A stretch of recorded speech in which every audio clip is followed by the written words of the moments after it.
Bonjour à tous, merci de nous rejoindre sur votre télévision nationale. Bon appétit et bienvenue à ce 13h. Point de presse du porte-parole de la MISMA, le colonel Yao Adjoumani affirme que plus de 65% de l'effectif de la mission internationale de soutien au Mali est déployé à ces jours sur le terrain.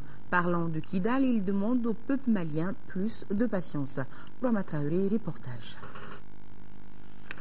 D'abord, le porte-parole de la MISMA rassure les confrères. Le déploiement des forces africaines, dit-il, se fait progressivement et sûrement.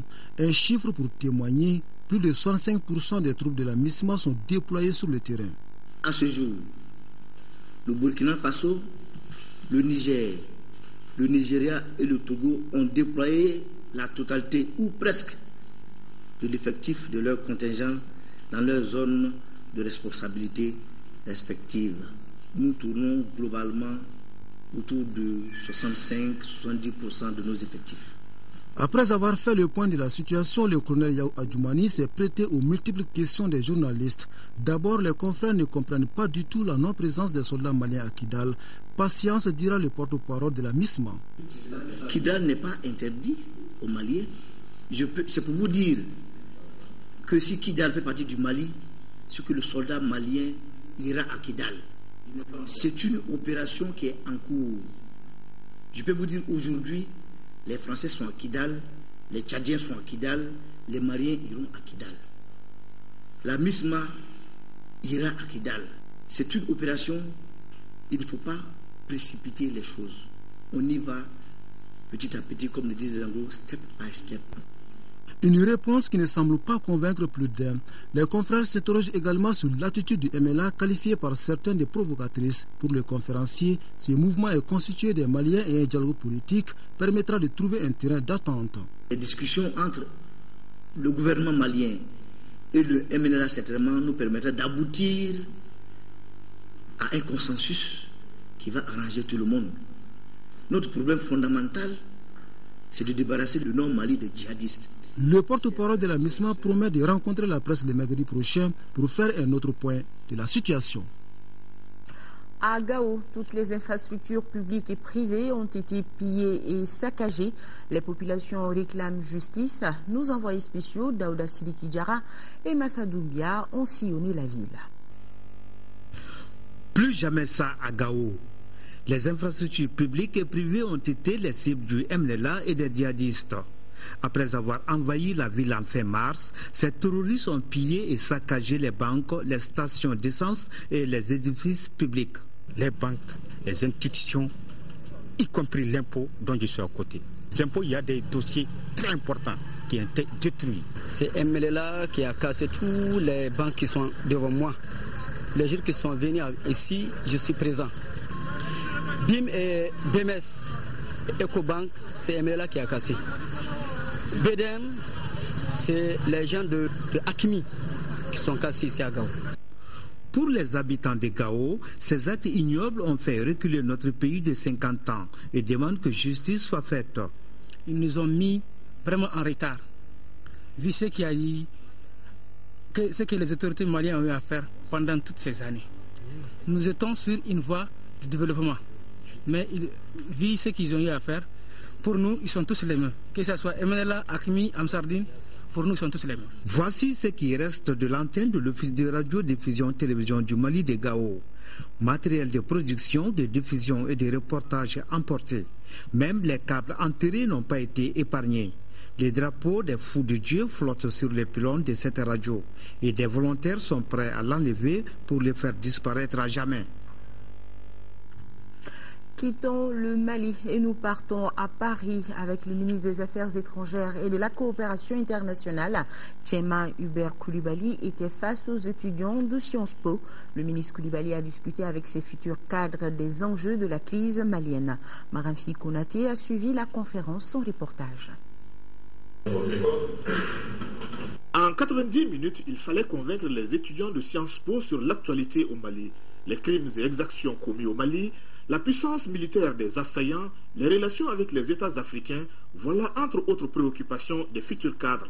Pour le ministre Koulibaly, bien plus qu'un exercice, il s'agissait d'une mission. Donner le point de vue du gouvernement du Mali transmettre un message de remerciement à cette jeunesse française, parce que dans cette école sont formés de nombreux cadres qui vont aller nourrir les rangs de l'élite française. Donc il était essentiel de venir là, à l'école des affaires internationales, parler à ces jeunes pour qu'ils sachent pourquoi et comment la France est engagée auprès du Mali. Ces futurs cadres des administrations publiques nous ont confié leurs impressions. Je trouve que c'était une conférence vraiment très enrichissante et très intéressante parce qu'il y avait des réponses claires à toutes nos questions, une présentation très claire et très objective, je dirais, de la situation au Mali. C'était des informations qui nous ont peut-être aidé à mieux comprendre ce qui se passe en ce moment. Tout d'abord, j'ai beaucoup aimé cette conférence. J'ai trouvé que le message d'espoir porté par le ministre Koulibaly était très intéressant. J'ai vraiment apprécié la transparence qu'il a établie dans son projet de reconstruction démocratique du pays. Le message porté par le ministre Koulibaly a trouvé chez nous en tout cas beaucoup d'impact et de répercussions.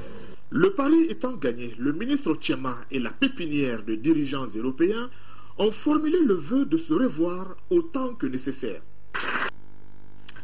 Troisième réunion du groupe de soutien et de suivi sur la situation au Mali à Bruxelles. Les ministres des Affaires étrangères, de l'administration territoriale et des collectivités locales et celui de l'action humanitaire ont pris part à la réunion. La correspondance de Fatim Diallo. Il s'agissait d'une journée particulièrement marquante pour la diplomatie multilatérale au service de la paix et de la sécurité. Un grand jour pour le Mali et le partenariat stratégique Union européenne-Union africaine. Aujourd'hui, c'est encore la manifestation de la solidarité de la communauté internationale à l'endroit du Mali.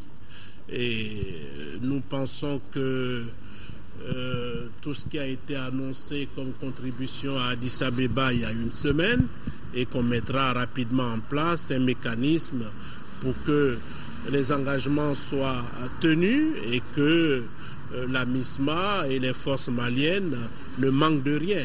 Plus d'une quarantaine de hauts responsables africains, européens et des organisations internationales ont fait le point de la situation au Mali dans ses volets politiques, militaires, sécuritaires et de développement avant d'affirmer leur solidarité avec le Mali et s'entendre sur les voies et moyens d'assurer sa stabilité et sa sécurité sur le long terme. On souhaite renforcer le dialogue politique avec l'ensemble des acteurs, l'Union africaine, l'Union européenne et au premier rang le ministre des Affaires étrangères du Mali, de façon à ce que l'on engage sur de bonnes voies le processus politique et processus en termes de développement, parce que maintenant, à côté de l'intervention militaire, ce qu'il nous faut, c'est gagner la paix.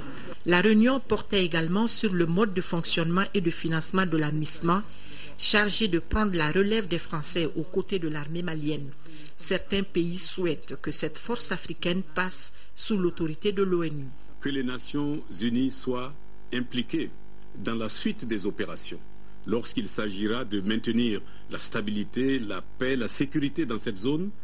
Qu'il s'agisse de l'opérationnalisation de la MISMA ou de sa transformation, qu'il s'agisse de la progression des questions politiques ou de la reconstruction post-conflit au Mali, le ministre des Affaires étrangères a demandé le soutien de la communauté internationale. Aujourd'hui, nous avons pu avoir des échanges francs, constructifs.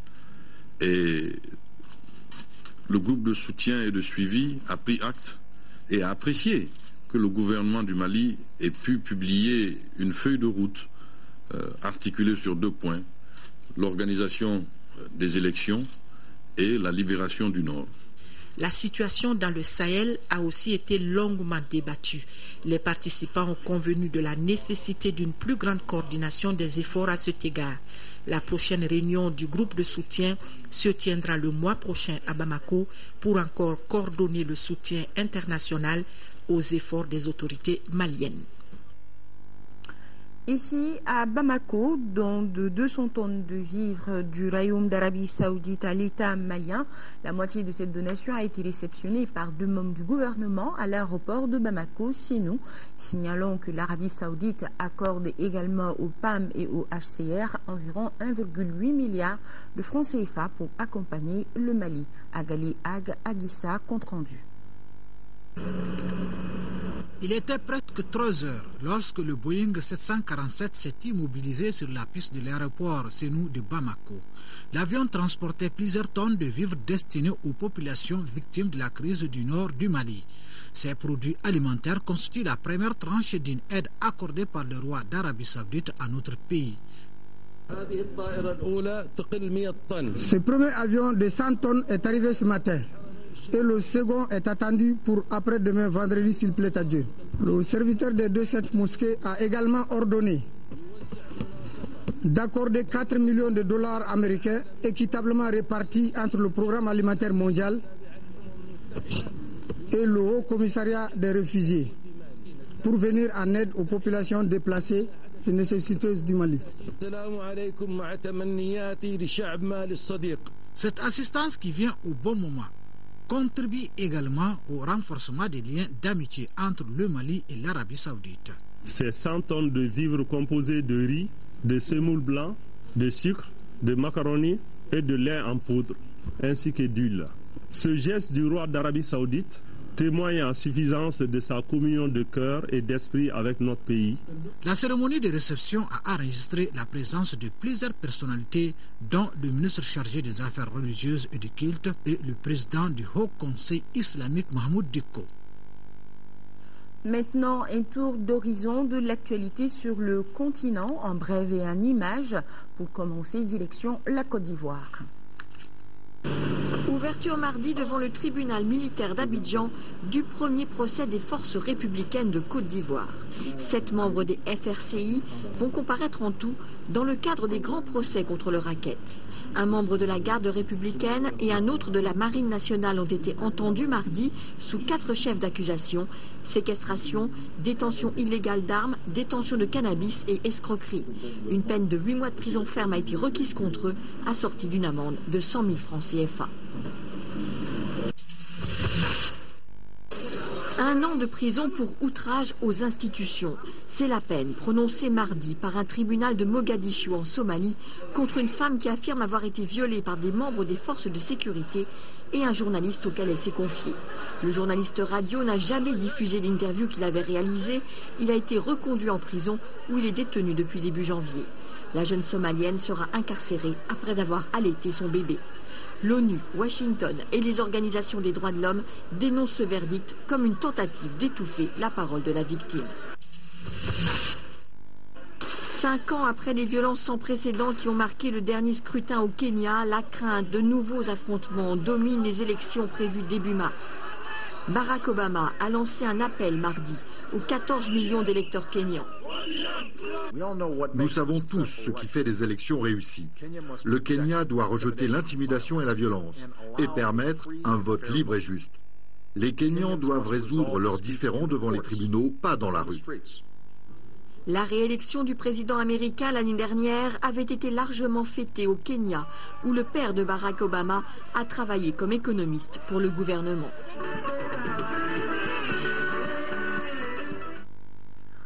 En Égypte, première visite d'un président iranien en exercice depuis 1979.